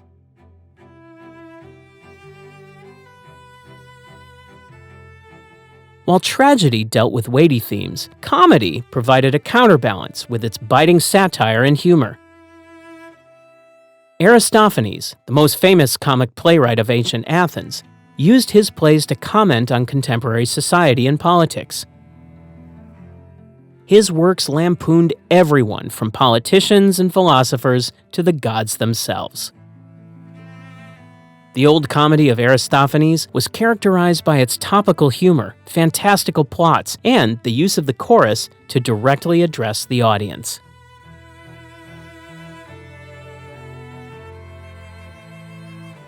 Greek theaters were architectural marvels designed to accommodate thousands of spectators. The typical Greek theater consisted of three main elements: the orchestra, a circular space where the chorus performed; the skene, a building behind the orchestra that served as a backdrop and changing room; and the theatron, a semicircular seating area for the audience. These open-air amphitheaters took advantage of natural acoustics, allowing even those in the back rows to hear the performers clearly.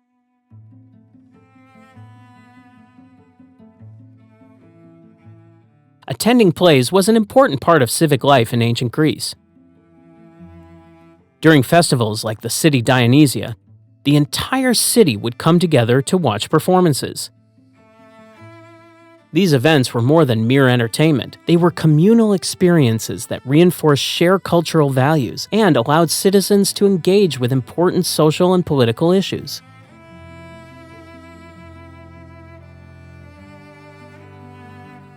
The influence of Greek drama on Western literature and theater cannot be overstated. The basic structure of tragedy, as outlined in Aristotle's Poetics, continues to inform storytelling across various media. The concept of catharsis, the purging of emotions through vicarious experience, remains a powerful tool in modern entertainment. Even the word drama itself comes from the Greek word for action.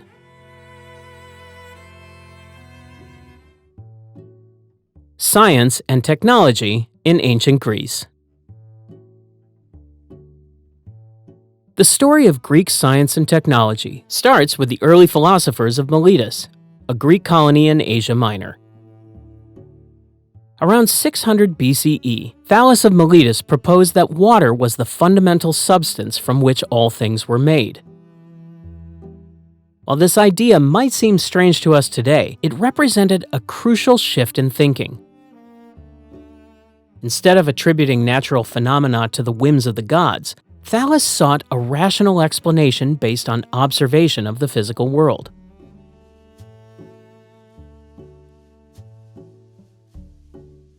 Thales' student, Anaximander, took this idea further. He suggested that the universe was governed by natural laws rather than divine intervention. Anaximander proposed that the Earth was a cylinder floating in space, a radical notion for its time. He also created the first known map of the world, showcasing the Greek desire to understand and represent their surroundings.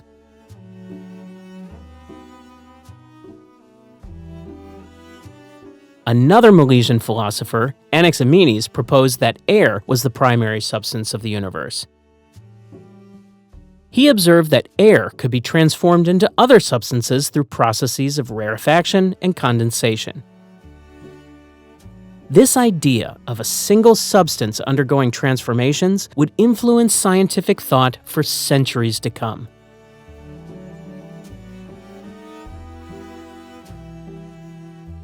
As Greek scientific thought evolved, observation and rational inquiry became increasingly important.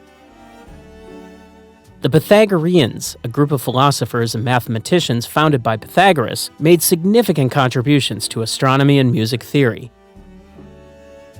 They proposed that the movements of celestial bodies followed mathematical principles, a concept that would later influence Kepler and Newton.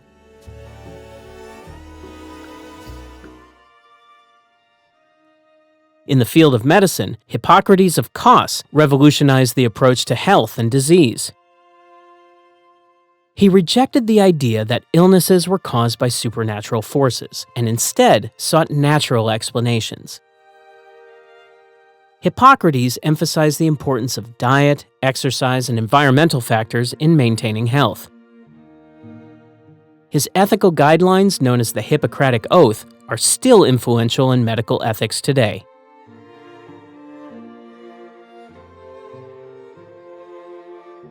Greek technology also made significant strides during this period. Archimedes of Syracuse, perhaps the greatest scientist and engineer of ancient times, made numerous contributions to mathematics and physics. He is credited with inventing the Archimedes screw, a device for lifting water that is still used in some parts of the world today. Archimedes also laid the foundations of hydrostatics and statics, and developed methods for calculating areas and volumes of various shapes.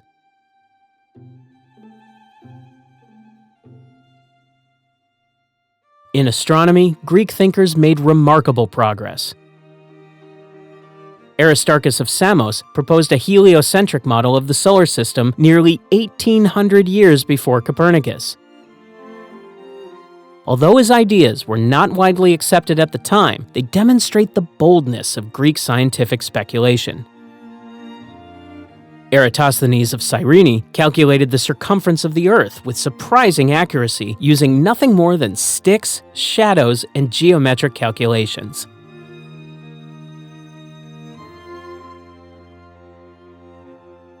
The influence of Greek science and technology extended far beyond their own time. Their emphasis on rational inquiry and mathematical description of natural phenomena laid the groundwork for the scientific method. The works of Greek scientists and philosophers were preserved and expanded upon during the Islamic Golden Age, and later rediscovered by European scholars during the Renaissance.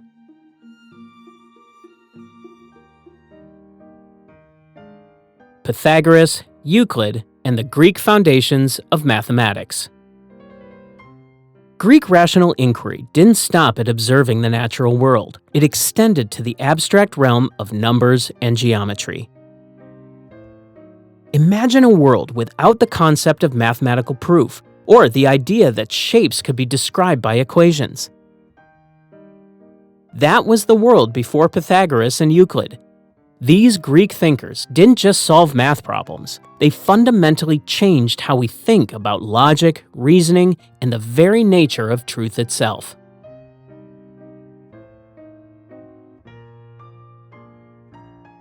The story of Greek mathematics begins with Pythagoras, a philosopher and mathematician born around 570 BCE on the island of Samos. Pythagoras founded a school in Croton, southern Italy, where his followers studied mathematics, music, and philosophy. They believed that numbers were the key to understanding the universe, and this belief led them to make significant discoveries in mathematics and music theory.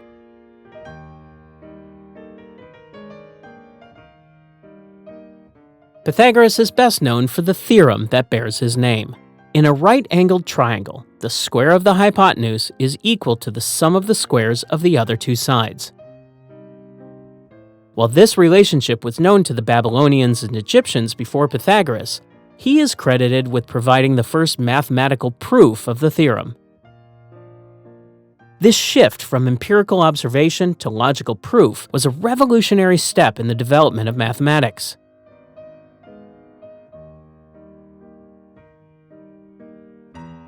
The Pythagoreans made other important contributions to mathematics. They discovered irrational numbers, which challenged their belief that all things could be expressed as ratios of whole numbers. They also studied the properties of polygons and polyhedra, laying the groundwork for later developments in geometry.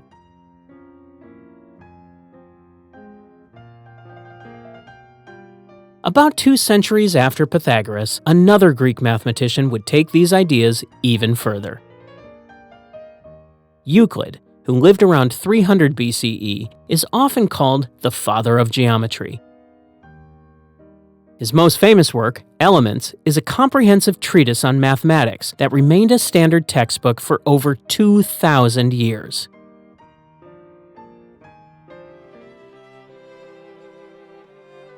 In Elements, Euclid organized and systematized the mathematical knowledge of his time. He started with a small set of axioms, statements accepted as true without proof, and used these to derive a vast body of mathematical knowledge through logical deduction. This axiomatic method became the standard for mathematical reasoning and influenced fields far beyond mathematics.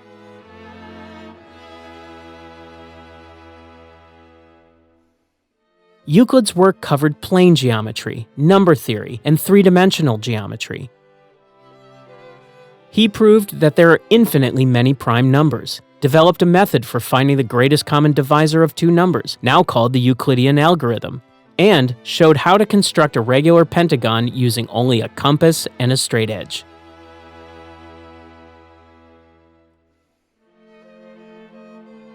The influence of Greek mathematics extended far beyond their own time and culture. Roman engineers used Greek geometry in their construction projects. During the Islamic Golden Age, scholars translated and expanded upon Greek mathematical texts, preserving and advancing this knowledge.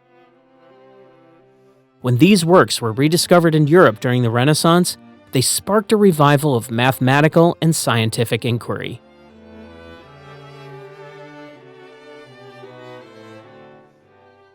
Greek mathematical ideas continue to shape our world today. The concept of mathematical proof, developed by the Greeks, is fundamental to all modern mathematics and computer science. Euclidean geometry is still taught in schools and used in fields ranging from architecture to computer graphics. Even the Pythagorean theorem finds applications in unexpected places, such as calculating distances in GPS systems.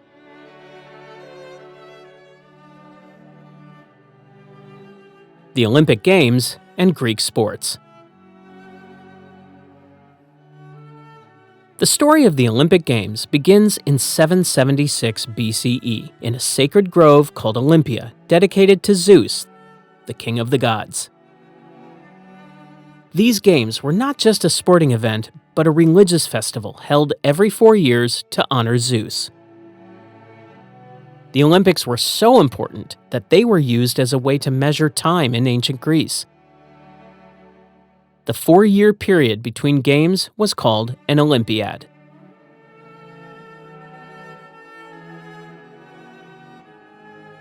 Athletics played a crucial role in Greek culture.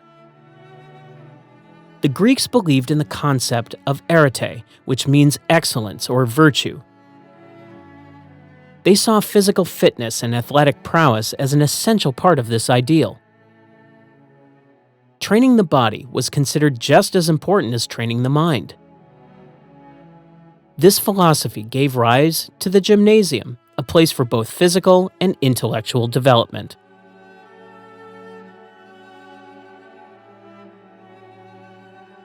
The Olympic Games featured a variety of events that showcased the Greek emphasis on physical excellence. The most prestigious event was the Stadion race, a sprint of about 200 meters. Other events included longer foot races, wrestling, boxing, and the Pancration, a brutal combination of wrestling and boxing. There were also events that had military applications, like the javelin throw, discus throw, and long jump. One of the most spectacular events was the chariot race, held in a special arena called the Hippodrome.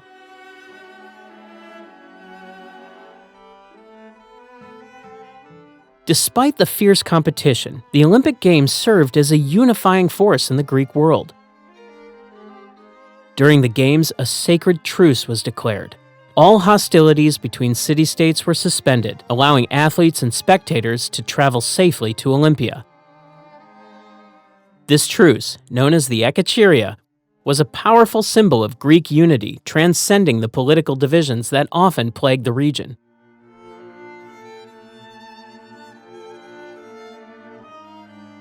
The Olympics were not the only major athletic competition in ancient Greece.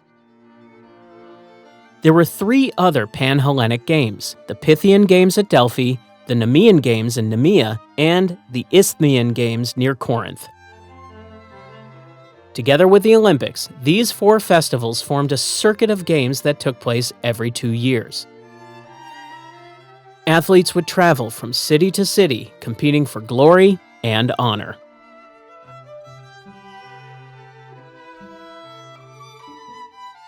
Winning at these games brought immense prestige. Victors were celebrated as heroes in their home cities. They were often granted free meals for life and had statues erected in their honor. The prize itself was simply a crown made of olive leaves for the Olympics, or laurel for the Pythian Games. This emphasis on symbolic rather than material rewards highlights the Greek focus on honor and excellence.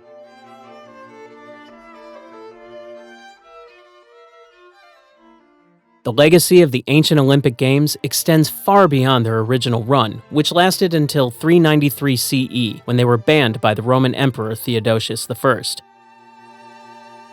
The idea of international athletic competition as a means of promoting peace and unity lived on.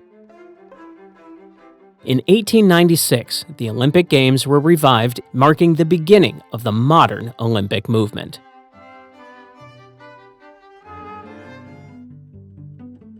Trade, economy, and Greek colonization.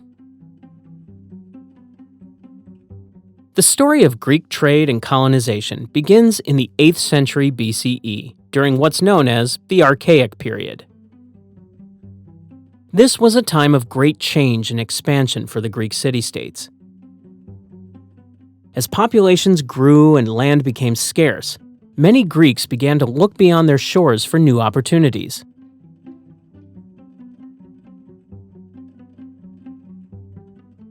The Greeks were natural seafarers. Their rugged coastline and numerous islands had made them experts in navigation and shipbuilding. This maritime skill, combined with their entrepreneurial spirit, led to the establishment of a vast trading network across the Mediterranean and Black Seas. Greek ships carried olive oil, wine, and fine pottery to distant shores, returning with grain, precious metals, and exotic goods from far-off lands.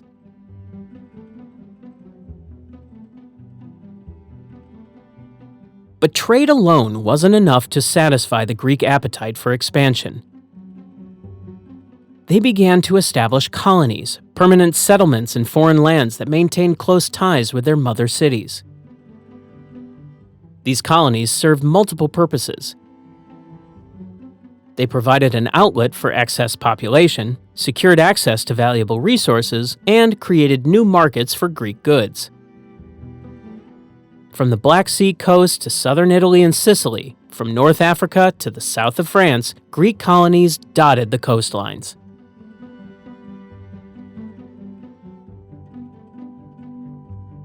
One of the most famous Greek colonies was Massalia, modern-day Marseille in France. Founded around 600 BCE by settlers from Phocaea, Massalia became a thriving center of trade, acting as a gateway for Greek goods to flow into Gaul. Another important colonial region was Magna Graecia, or Greater Greece, in southern Italy and Sicily. Cities like Syracuse and Tarentum grew to rival and even surpass many mainland Greek polis in size and wealth.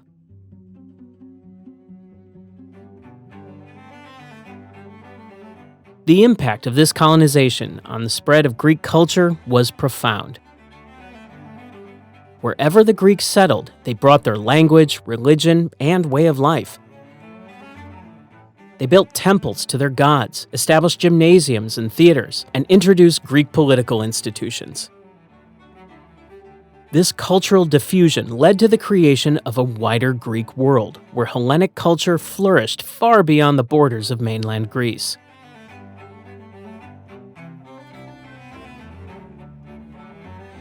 Trade and colonization also had a significant impact on the Greek economy.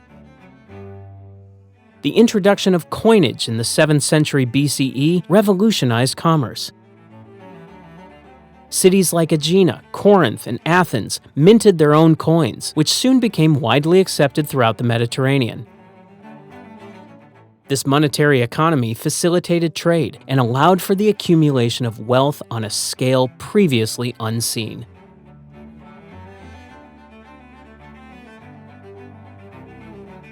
Key trading centers emerged as hubs of economic activity. Corinth, strategically located on the isthmus connecting the Peloponnese to mainland Greece, became a major commercial power. Its port facilities on both the Saronic and Corinthian Gulfs allowed it to control trade between the eastern and western Mediterranean. Athens, with its port of Piraeus, grew into a commercial powerhouse, its silver coins becoming a de facto international currency.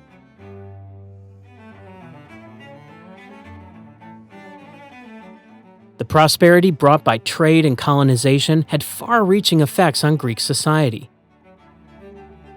It led to the rise of a new class of wealthy merchants and traders, challenging the traditional aristocracy. This social upheaval contributed to political changes in many city-states, including the development of democracy in Athens.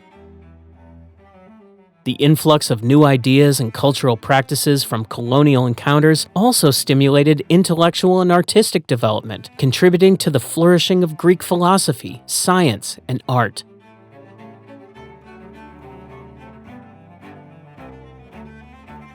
Greek trade and colonization also fostered connections with other major civilizations of the ancient world. Greek merchants traded with the Phoenicians, learning from their alphabetic writing system. They established trading posts in Egypt, where Greek mercenaries served the pharaohs. In the east, they came into contact with the Persian Empire, setting the stage for future conflicts, but also for cultural exchange.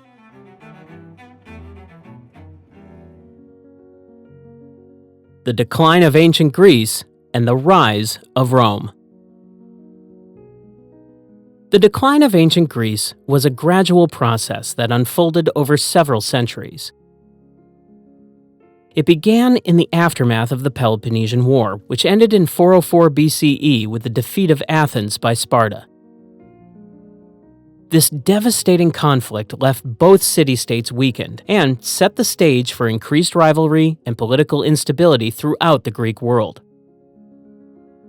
The war had drained resources, disrupted trade networks, and eroded the social fabric of many Greek polis.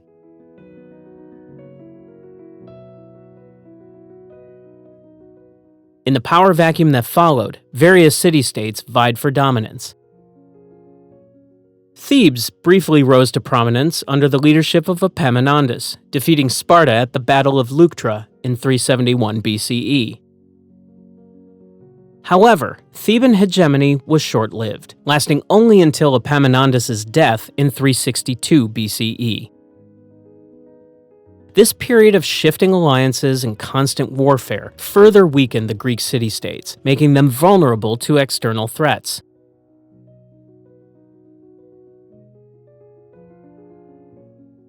The rise of Macedon under King Philip II marked a turning point in Greek history. Philip, who came to power in 359 BCE, implemented a series of military reforms that transformed the Macedonian army into a formidable fighting force.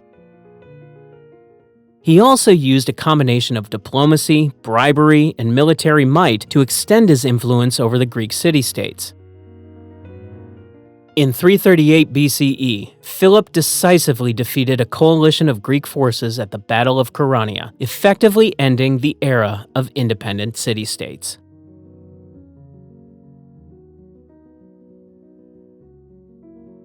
Philip's son, Alexander the Great, continued his father's work, using Greece as a launching pad for his conquest of the Persian Empire. While Alexander's campaigns spread Greek culture across a vast territory, they also drew manpower and resources away from Greece itself. The Hellenistic Kingdoms that emerged after Alexander's death in 323 BCE were centered in the newly conquered eastern territories, further diminishing the importance of mainland Greece.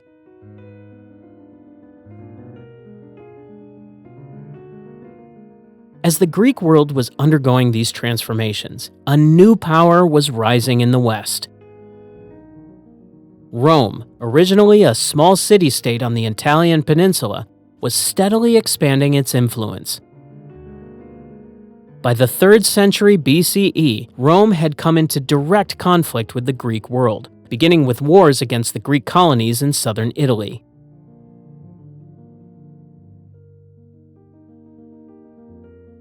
The decisive moment came in 146 BCE, when Rome crushed the Achaean League, a confederation of Greek city-states that had resisted Roman influence.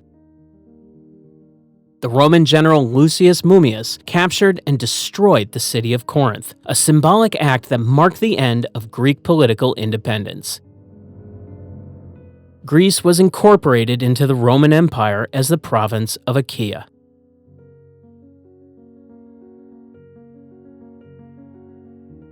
However, the story of Greece didn't end with its political subjugation. Greek culture continued to exert a powerful influence on its Roman conquerors. Many Romans admired Greek art, literature, and philosophy. Wealthy Romans sent their children to study in Athens, and Greek tutors were highly sought after in Rome. The Roman poet Horace famously wrote, "Captive Greece took captive her savage conqueror and brought the arts into rustic Latium."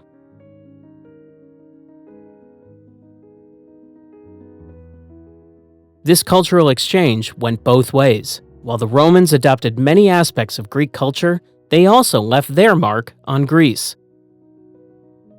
Roman engineering projects improved infrastructure, and Roman law brought a new level of administrative organization. The Pax Romana, the long period of peace enforced by Roman rule, allowed for the continued flourishing of Greek intellectual and artistic traditions.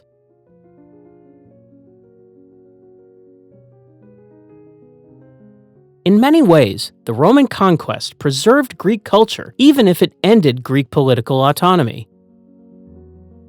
The Romans saw themselves as the heirs and protectors of Greek civilization.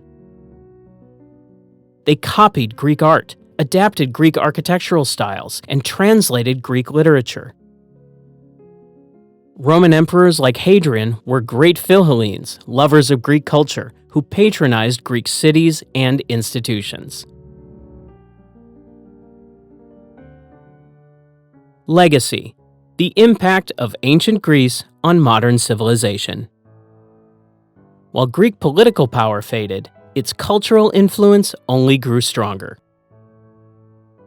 From the buildings we construct to the way we think about democracy, ancient Greek fingerprints are everywhere in our modern world. But just how deep does this influence run?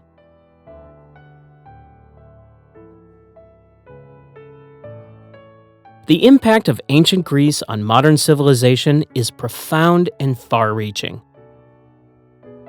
One of the most significant contributions is the concept of democracy.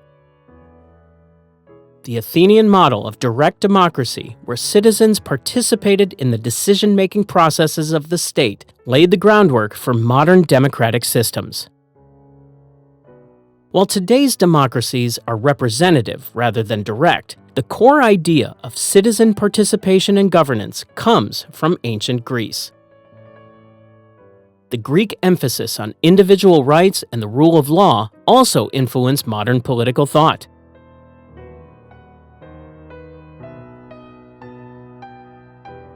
Greek philosophy continues to shape Western thought, ethics, and education. The ideas of Socrates, Plato, and Aristotle form the foundation of Western philosophy. Socrates' method of questioning to stimulate critical thinking is still used in education today. Plato's concept of ideal forms influenced fields from mathematics to political theory. Aristotle's systematic approach to knowledge laid the groundwork for many scientific disciplines.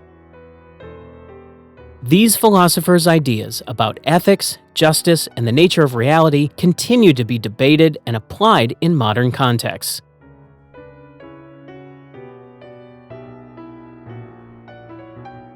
The influence of Greek art and architecture is visible in buildings and monuments around the world.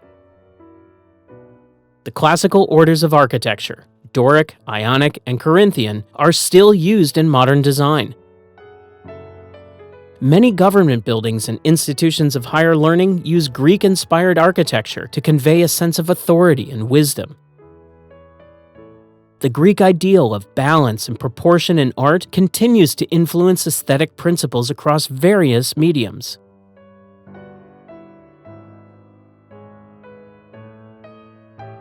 Greek literature and drama have had a lasting impact on storytelling and theater. The epic poems of Homer, the Iliad and the Odyssey, remain influential works studied and adapted in literature and popular culture. Greek tragedies by playwrights like Sophocles, Euripides, and Aeschylus introduce complex characters, moral dilemmas, and narrative structures that are still used in modern storytelling. The concept of catharsis, the purging of emotions through vicarious experience, remains a powerful tool in entertainment.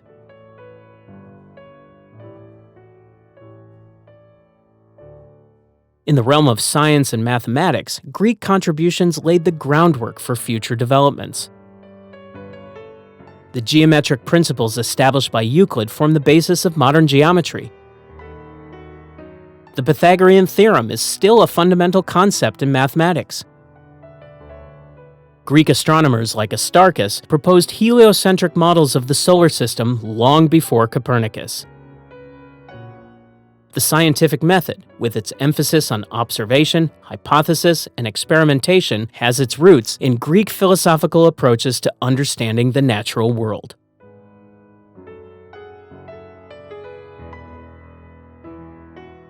The Greek approach to medicine, pioneered by Hippocrates, marked a shift from supernatural to natural explanations for diseases. The Hippocratic Oath still influences medical ethics today. Greek contributions to anatomy, physiology, and medical practices laid the foundation for the development of modern medicine.